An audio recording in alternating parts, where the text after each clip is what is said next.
liekas, radošiem cilvēkiem bieži liekas, ka viņi nav spējīgi uz uzņēmējdarbību, ka tas nav domāts viņiem. Bet es 5 gadus esmu tagad uzņēmuma vadītāja, un man liekas, ka tā nav taisnība, ka tieši radošiem cilvēkiem ir vēl vairāk tās idejas un vēl vairāk tas potenciāls izveidot tādu interesantu uzņēmumu, interesantu biznesu. Tā pilnīgi noteikti arī ir. Un ir ļoti daudz cilvēku, kas gribētu būt par uzņēmējiem. Viņiem šķiet, ka viņi kaut kāda iemesla dēļ nevar būt par uzņēmējiem, bet tā jau nav. Tu jau pat no sevis redzi, vai ne? Ne tev vajag īpašu izglītību, ne tev vajag īpašas zināšanas, neko tev īsti nevajag. Ne tev vajag priekšzināšanas, ne tev pat reizēm vajag biznesa plānu. Un pat naudu nevajag reizēm. Un pat naudu reizēm nevajag.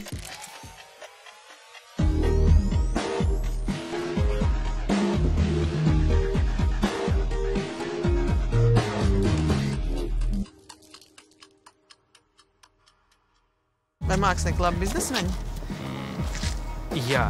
Klientam vienmēr ir taisnība, izņemot gadījumus, kad viņam nav. Es neko nerēķināju, neko nedarīju. Nauda jau ir darbarīgs. Zog vai ņem līdzi. Skaļš vārds. Es varu teikt to, ka absolūti lielākā daļa no uzņēmējiem to biznesa plānu netaisa. Man pilnīgi neuztrauc. Šis ir ļoti labs laiks, kad sākt savu mazo māržošanu. Viņi vienkārši nokopēja no mums. Es tagad esmu uzņēmies, nauda ir tā, ko tu laidi apritē. Un ja tu viņu nelaidīs, tad tev viņa nenāks. Tieši tā.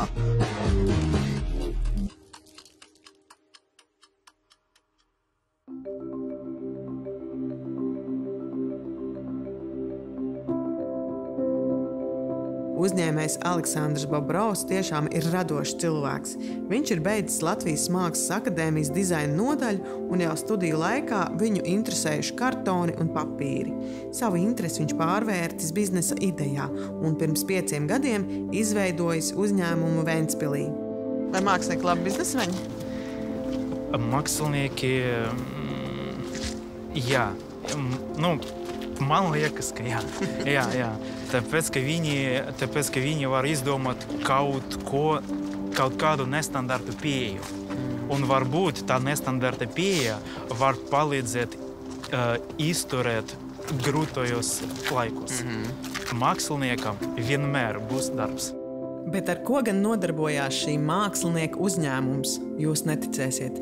Aleksandrs ražo kartona pakaramos un pats sev dēvē par pakaramo karali. Es varu jums palīdzēt. Okay. Tā. Tāds smuks māks. Uz pakaramo. Jā. Uzreiz interesanti, ne? Jā. Es teiktu, ka šāli nebija karinās pakaramā. Pastāst mums, cik dažādi mēdz būt pakaramie? Pakaramie varētu būt dažādi. Ir pakaramie bērniem, ir bēbim, ir somam un biksēm, ir pieņemsim šālēm, jostām un zeķiem. Ko tas trempeli nozīmē? Jā, trempeli nozīmē no sēnu vācu valodas nozīmē pakaramais. Ideja par pakaramo ražošanu Aleksandram ienākus prātā staigājot pa lielveikalu. Tāpat kā rakstnieks sēž krociņā un vēro dzīvi, meklējot varoņus savam romānam, arī uzņēmējiem acis un ausis ir jātur vaļā visu laiku.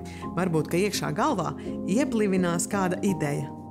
Tāda bija reize, kad es paskatījos uz pakaramiem.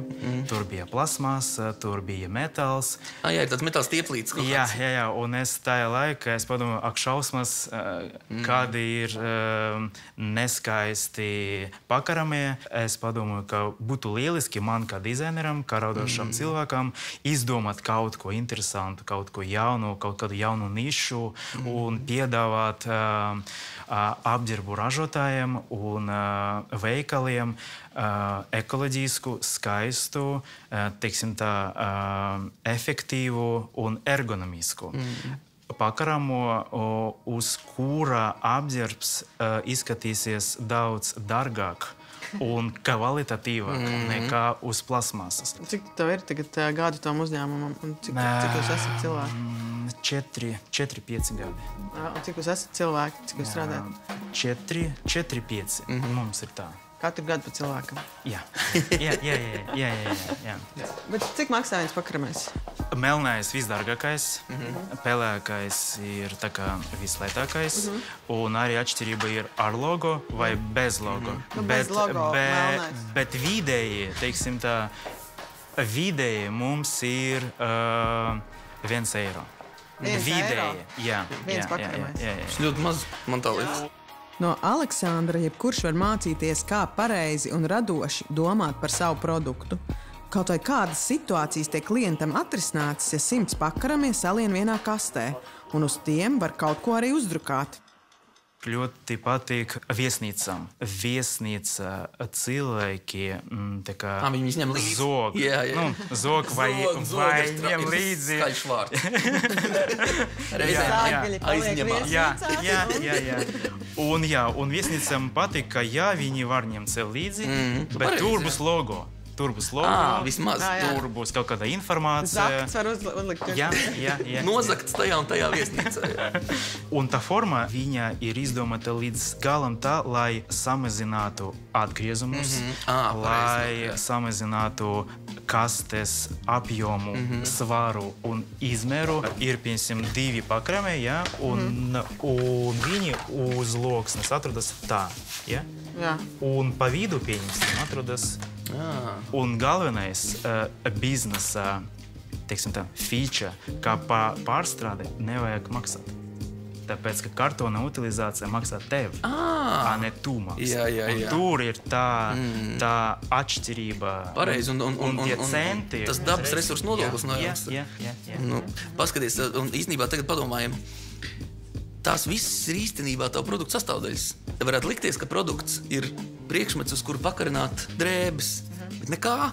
Produkts izrādās ir arī vieta, ko viņš aizņem. Produkts izrādās ir arī nodokļi, kas tev ir jāmaksā. Produkta sastāvdaļa ir īstenībā lietas, kas ir ārkārtīgi netvaramas, bet kas iedod tev konkurētspēju priekšrocību. Es domāju par rokudzelžu ražošanu. No kartona. Jā, vajadzētu padomāt. Ļoti vājiem noziedzniekiem. Viesnīcām. Viesnīca. Viesnīca var pateikt to, ka ja jūs vēlaties, jūs varat mūsējos pakaramos izmantot kā rokudzelžus. Nē, bet tie, kas zog visu. Tie, kas nozog pakaramus, tos uzreiz var arestēt. Ar tiem pašiem pakaramajiem tu var arestēt noziedznieku. Mēs varam arī apskatīt 3D. Jā. Uzņēmums pakaramos ražo ne tikai no kartona, bet arī drukā no pārstrādājumās bioplastmasas ar 3D printeri. Šo pakaramo auditorija ir fiziskas personas. Pašizmaksa vienam pakaramajam pagaidām ir visnotaļ dārga – 10 eiro. Ir multifunkcionāla telpa. Jā. Mēs atrodamies dušā, jo šā iekartē tas ir diezgan sarežģīta iekarta un ļoti jūtīga, un viņa jūt temperatūru. Un īstenībā viņai vajag kaste.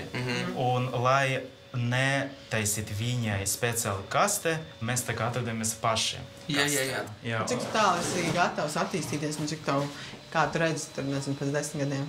Vai tu gribi palikt tāds mazs uzņēmums, vai tu gribi iet tādu lielo sēdi? Nē, es ceru, ka šis iekartas būs vismaz 100. Tātad ir 2 veidi, kā tu vari paplašināt savu produktu klāstu. Viens variants ir, ka tu paņem vienu un to pašu mērķa auditoriju un sāc ražot dažādas preces viņiem. Tātad iedomājamies lielveikalu, tad mēs papildus pakaramiem sāktu ražot, piemēram, apģērbus stendus, krēslus un vēl kaut ko. Un tad otrs variants, savukārt, tu esi produktu centrēts. Tātad tava attīstība ir orientēta uz tavu produktu, un tā vietā, lai strādātu uz savu nišu, tu mēģini apkalpot pēc iespējas plašāku tirgu. Un tad tas ir tas, ar ko Aleksandrs arī nodarbojas. Būtu lieliski Ventspilī attīstīt vienkārši lielu ražotnieku, kur visi pasaule zina, ka Latvijā Ventspilī ir pakaramo centrs. Tieši tā ir pakaramo galvenā pasaules pakaramo centrs. Varētu būt, ka Ventspils konturu var kā pakaramo beigās tā kā sabūvēt. Un tur ir atrodas pakaramo karalis. Šis ir pierādījums tam, ka realizācija ir svarīgāka par ideju. Tu vari apkopēt, turpināt siksnu, turpināt svarus, turpināt rokturīšus no skapiem. Es drusciņu pārspīlēju, protams, bet tā ideja tāda ir. Katram produktam jāpadomāt dziļāk un atrast arī, kā mēs runājam, problēmu. Tad mēs varam atrast savu kaut kādu jaunu nišu, savu veidu, kaut kādu risinājumu. Produkts jau risina problēmu. Jā. Tāpēc, ka, kad es tikai saku, 16, 18 gada, es daudz dzirdēju, ka tev nevajag domāt, kā teikt, par jaunu riteni. Jā, nevajag izgudrot jaunu divrteni. Jā. Bet vajag izrādās. Bet tieši tā. Jā. Kāpēc nevajag izgudrot jaunu divriteni? Reizēm vajag izgudrot jaunu divriteni. Šobrīd uzņēmums saražo no 7 līdz 15 tūkstošiem pakaramu mēnesī un visu saražoto eksportē. Savus klientus viņš atrod stila un modes sociālā Instagram. Tev ir konkurenti? Mums ir konkurenti, jā. Protams, Eiropa nav. Mums ir Ķīna un Turcija. Un Ķīna un Turcija, tas ir, viņi vienkārši nokopēja no mums. Vienkārši Ctrl+C, Ctrl+V. Tā ir ļoti, tas ir Ķīna? Un tas ir pagodinājums. Jā, un mēs varam arī teikt, ka viņi praktiski guļ mūsu mājaslapā katru dienu. Jā. Tur ir izmēri, viņi vienkārši kā kopē. cīnīties. Ko tur cīnīties? Galvenais ir būt tirgu priekšā pārējiem. Jā. Un arī nemaz nevajag mēģināt, jo tāpēc, ka tajā brīdī tu sāks tērēt savu resursu nevis, lai apmierinātu klientus, bet lai neapmierinātu konkurences. Tas nav par un īstenībā būtu ļoti lieliski mums kontrolēt viņus. Varbūt viņi var atrast kaut ko jaunu. Kur tev visi darbinieki? Šodien brīvdiena? Nē, šeit darbinieks tā kā nevar šodien. Visi pārējie darbinieki mums ir tur. Es gribu pārbaudīt, cik tur darbinieki. Jā, tur ir nedaudz ir tāds bardāks. Tas ir pilnīgi normāli. Jā, mūsu kolēģi pārdošanā un arī mana vieta. Tur ir administrācija sēž, galvenais dizainers, galvenais vadītājs. Grāmatvedis. Ļoti liels svars. Jā. Un arī galvenais apkopējs. Viss kopā. Jā. Aleksandrs ir arī projekta autors Ventspils jaunajai promenādei, un tieši par šajā projektā nopelnīto naudu viņš atvēra savu pakaramo biznesu. Bija tev kāds, kas teica, tev nesanāks? Kuram vajadzēs pakaramos? Bija, jā. Sarežģīti bija ar vecākiem, bija ar draugiem, tāpēc, ka mana ideja ražot pakaramos viņiem liekas, tādā nenopietnā, sarežģīta, un īstenībā pasaulē ir tik liela izvēle, ka varbūt nevajag ražot, varbūt taisīt vēl vienu promenādi, un būs ok. Bet tu gribētu tagad iet strādāt algotu darbu, ka tā maksā tikpat, cik tagad nopelni? Dažreiz gribas. Tomēr ir. Tāpēc, ka, protams, uzņēmēji darbībā vajadzētu domāt par biznesu katru dienu. Un arī kad tu guļ, un kad tu dušā, un visu laiku domāt. Un, protams, dažreiz, negribas. Jauniem vadītājiem viņiem nepietiek idejas, ko viņi var viņi ir administratori. Realizēt. Mums, māksliniekiem un radošiem cilvēkiem, mums ir idejas, bet nav zināšanas, kāda veida viņus realizēt ātrāk un efektīvāk.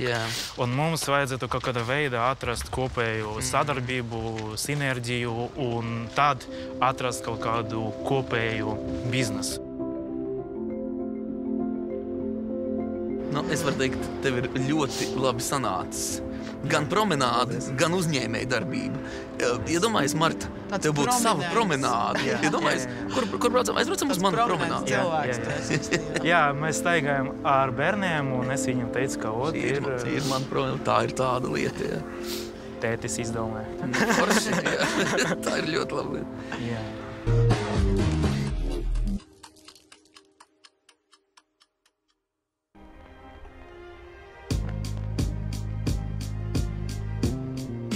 Rucau ir tāda ļoti, ļoti maza vietiņa īstenībā.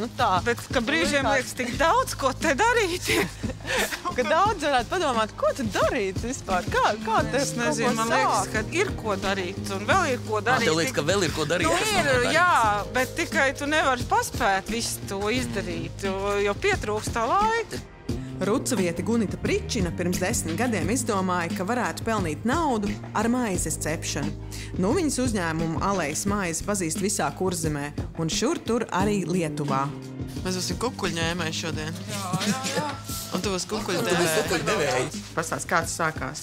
Kāpēc tev vajadzēja kaut ko sākt darīt? Dzīvē bija liels pārmaiņas, jo aizgāja vīrs. Par Romu paliku mājās ar 3 bērniem.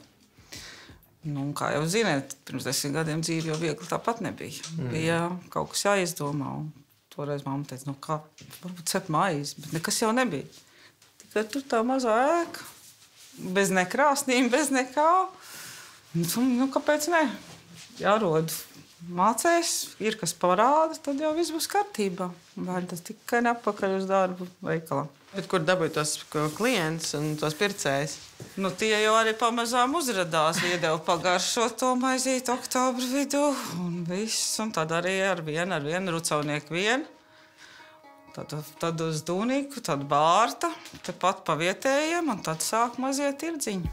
Un tā patīk viss šis te? Nu jā, tas man patīk. Jo, nu, strādājot veikalā, tu saproti, ka tu tirgo. Kādam citam to strādā, tad saprati, ka kaut kas ar to cilvēku gribas darīt, jo patīk tas cilvēks, enerģijas, kā viņi apmainās. Nu, lūk, tā arī sanāca, kad tagad itu ražo, itu pārdod. Un tev tā cita atbildība pret to visu jau nesās.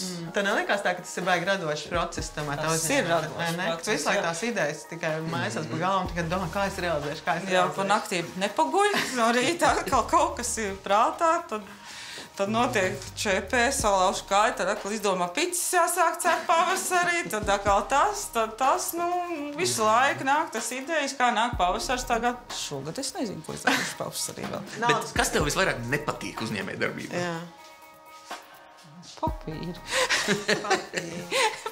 Bet tā svarīgā lieta ir vienmēr saprast to, ka, ja tev ir bail no papīriem, tas nenozīmē, ka tev nevajag nodarboties ar uzņēmējdarbību. Tas vienkārši nozīmē, ka tev nevajag būt lietvedim. Nu, jā, par to jau arī mēs nedaram papīrus. Dari tas, kas to māk darīt, un nav jau viss jādara to, ko tu nemāk, un no kā tev ir bail. Domājot par uzņēmējdarbību, ir jāspēj saprast, ka uzņēmējs un uzņēmumu vadītājs nav īsti viens un tas pats. Nu, jā. Esot uzņēmējs, tev ir nu, jārada vērtība. Tev ir jāsaprot, kas ir vajadzīgs, kur tas ir vajadzīgs. Tev ir jāspēj sarunāt, tev ir jāspēj nomenedžēt. Komunicēt. Jā, tieši tā. Un tad savukārt tā administratīvā sadaļa ir vienkārši viena no tām lietām. Un tā ir jau specializācija. Un to var darīt savukārt pēc tam, kādreiz, kad tu būsi jau uzņēmējs, kas uzskatīs, ka tev pietiek jau darīt lietas savā dzīvē, tad tu paņemsi kādu, kas smuki lēnām vadīs to uzņēmumu. Mājražotājs oficiāli uzņēmumā var nodarbināt ne vairāk kā 5 darbiniekus, un aptuveni tik ikdienā arī strādā Alejas maizē. Ierauga pirmajai saldskābmaizei iedeva Gunitas mamma, uzņēmumā strādā arī viņas dēls un vedekla. Nevar vairāk augt lielāk. Es arī nevēlos. Nevēlies? Nē. Šis ir tavs optimālais izmērs, ja? Jā, nu nav jau vajadzīgs vairāk, tad tu saproti, ka kvalitātes zudums notiksies tūlītās, jo tev vairāk cilvēku, jo tu vairāk nevar to izkontrolēt. Jā, tā ir ļoti svarīga lieta, jo ne katrs mazs uzņēmums ir neizaudzis liels uzņēmums. Maizes recepte tika slīpēta vairākus gadus, lai garšotu tā, kā bērnībā garšoja Gunitas mammas ceptā maize. Sīvās konkurences apstākļi maizes tirgū Gunitu vispār nebiedē. Katram ir tomēr savs klientu loks. Neviena maizīte nav vienāda. Tu ierīmī, cik tur tās maizītes vienkārši stāv? Man viņas pilnīgi neuztrauc. Es pilnīgi esmu pārliecināta par to, ko es daru, un par to recepti, ko dara. Nepavēlt ir tik ļoti daudz interesējušies par šo lietu, kad kas tev tur ir, un cik tev tur ir, un kādus miltus. Es teicu, nu bāzē ir, brauc, tu skaties. Nu, protams, ja es neteikšu, no kuras bāzes un tā tālāk. Vai tev ir balināti vai nebalināti? Nu, kāda recepte? Es teicu, bet vai te jums internets nav pilns ar to?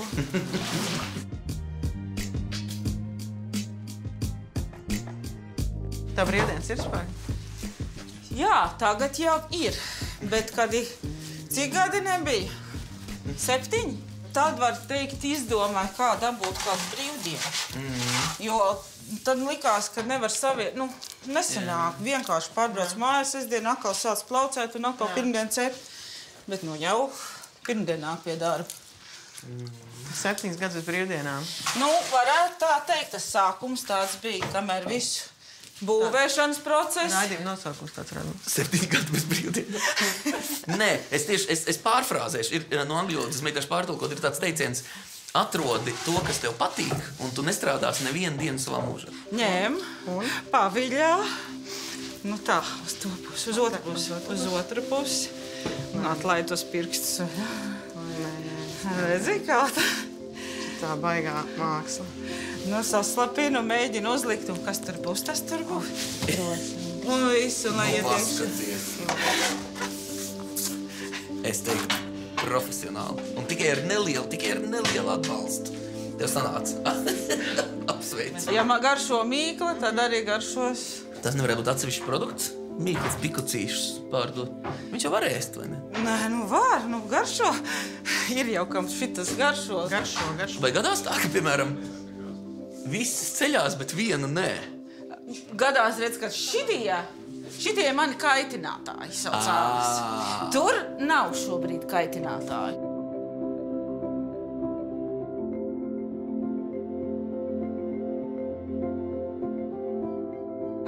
Pasies man smērējumu. Tu esi īsts kukuļotājs, klausies. Tad es vēl vienreiz pārsmērēju. Tikai tā, drošības pēc. Nevis tāpēc, ka tu kaut ko darīji nepareizi. Jā, bet tikai tā pat. To sauc par meistaru strihu. Tu bija kaut kāds, kad tu sāki, bija kaut kāds biznesa plāns, vai tu rēķināji kaut kā, vai tas viss notika tā dabiski? Nē, es neko nerēķināju, neko nedarīju. Vienkārši plūdu. Un tā ir tāda interesanta lieta. Ja mēs atrastos skolas solā, tad man tev būtu jāsaka, tā darīt nedrīkst. Protams. Vajag biznesa plānu obligāti, bet tā kā es atrodos reālajā dzīvē, es varu teikt to, ka absolūti lielākā daļa no uzņēmējiem to biznesa plānu netaisa. Un ļoti daudz cilvēku atkrīt tieši tajā fāzē, ka viņi mēģina izrēķināt to savu biznesa plānu. Tā, es tagad biju domājis, ka es varētu nemācēt ielikt maisiņā. Kāds zināja, ka tu vari atļauties, piemēram, darbinieku? Vai tu to rēķināji, vai tu vienkārši arī pēc izņēmuma? Jā, pēc tā kopējā, kas notiek, rezultāti, likās, ka var arī atļauties. Bet tu vari domāt par cenu? Jā. Vai tu vari iecenot tā, ka tev tas darbinieks tur ir iekšā? Jā, ka viņš tur ir iekšā, jā, un nepaceļot neko, ka viņš tur ir. It sevišķi mājražošanā, es šādās situācijās vienmēr iesaku skatīties vienkārši apkārt. Skaties uz pārējiem. Nevienam jau nauda kokos neaug, vai ne? Un ja tavs kaimiņš var paprasīt tik naudas un nenomirt badā, tad visdrīzāk arī tu varēsi paprasīt tieši tikpat naudas un nenomirt badā. Katrs no izceptajiem kukulīšiem nonāks uz kādas Kurzemes ģimenes galda, un Gunita zina, ka ar klientiem attiecības jāveido labas. Ir tāds teiciens, jā, ka klientam vienmēr ir taisnība, taču, kas ir interesanti, šis teiciens ir saīsināts. No oriģināla teiciena klientam vienmēr ir taisnība, izņemot gadījumus, kad viņam nav. Jā, bet labāk ir nestrīdēties, labāk ir piekāpties. Ka man daudz teica, kā tu to vari? Es teicu, ar gadiem. Ko nevar. Galvenais nerunā pretī, piekrīti, jo viņš jau vienalga liksies, ka viņam ir taisnība. Tā jau ir tā odziņa, ka tu esi to ražojis, un tas no tevis ir atkarīgs. Un tik daudz cilvēku tevi gaida, un ka vienmēr visi saka, tu tikai neapstājies. Vienalga kādu laiku, tu tikai neapstājies. Tu cel klāt to cenu, bet tu tikai dari. Tev bija daudz tādu, kas teica, tev nekas nesanāks. Jā, bija, jā. Un tu no tiem vajag tikt vaļā pirmajiem. Jā. Jo bija tādi, jo domāju, kas tad tev tur būs, ko tu tur vispār vari, vai... Jā.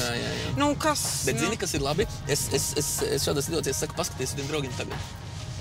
Liela daļa no viņiem sēž turpat, kur viņi sēdēja 10 gadus atpakaļ un runā tieši to pašu.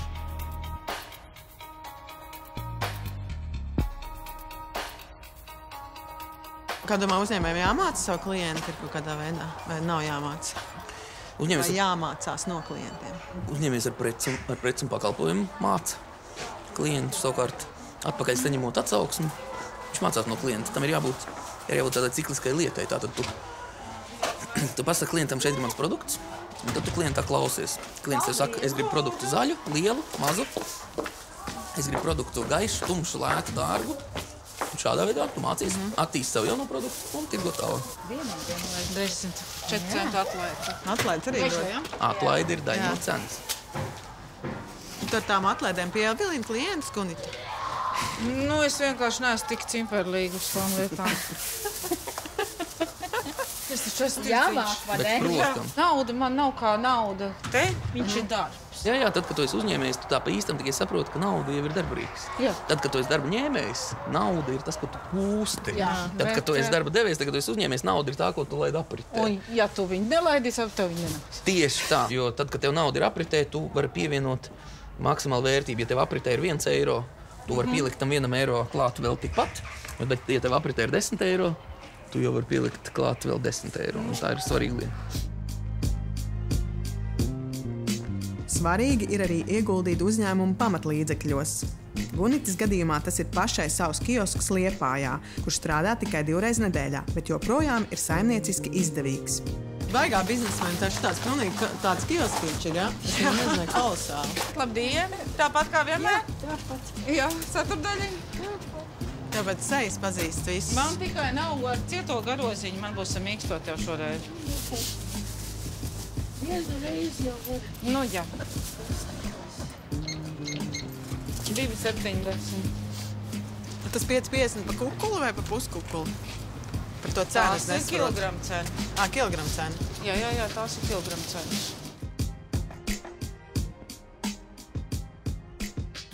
Zini, kas ir vispār? Mēs atrodamies tirgu, fiziskajā tirgu. Un daudz to nemaz neapzinās, bet fiziskais tirgus spēlē daudz svarīgāku lomu, nekā mums varētu šķist tieši cenošanas ziņā. Un tieši šajā neskaidrajā finanšu laikmetā, jo te mēs, kā redzam, vietējie ražotāji ir atbraukuši nepastarpināti pārdot savu preci pa taisno gala klientam, vai ne? Tā problēma ir kāda? Tā problēma ir tā, ka, ja tu ražo maizi, notirgo viņu vairumtirgotājiem, kas pēc tam viņu notirgo loģistikas centram, kas pēc tam viņu notirgo mazumtirgotājiem, kas pēc tam viņu ar internetu piegādi aizved līdz klientu mājām. Mums ir 4 iesaistītās personas, vai ne? Visām šīm 4 Tieši tā. Visām šīm 4 iesaistītajām starpniecības personām ir sava peļņa, savs peļņas uzstādījums, savas izmaksas, savi darbinieki, savs autoparks un viss pārējais. Šeit nekā tāda nav. Ko tas nozīmē? Tas nozīmē, ka sarežģītos ekonomiskos apstākļos, piemēram, ekonomikas lejupslīdes laikā, kad ir šobrīd, tirgus sāk kļūt par cenas alternatīvu mazumtirdzniecībai. Tātad šis ir ļoti labs laiks, kad sākt savu mazo māržošanu, ļoti labs laiks, kad sākt savu mazo biznesu, tāpēc, kad tu sāc konkurēt reāli jau ar lielajiem mazumtirgotājiem ar cenu. Un tieši šis ir labs, inflācijā ir ļoti labi uzsākt tieši maza apjoma ražošanu. Ko varētu uzsākt? Tieši tā, kaut ko tādu, ko mēs varētu realizēt tirgu. Un ko visiem vajag? Labi, paldies tev liels! Čau! Tā!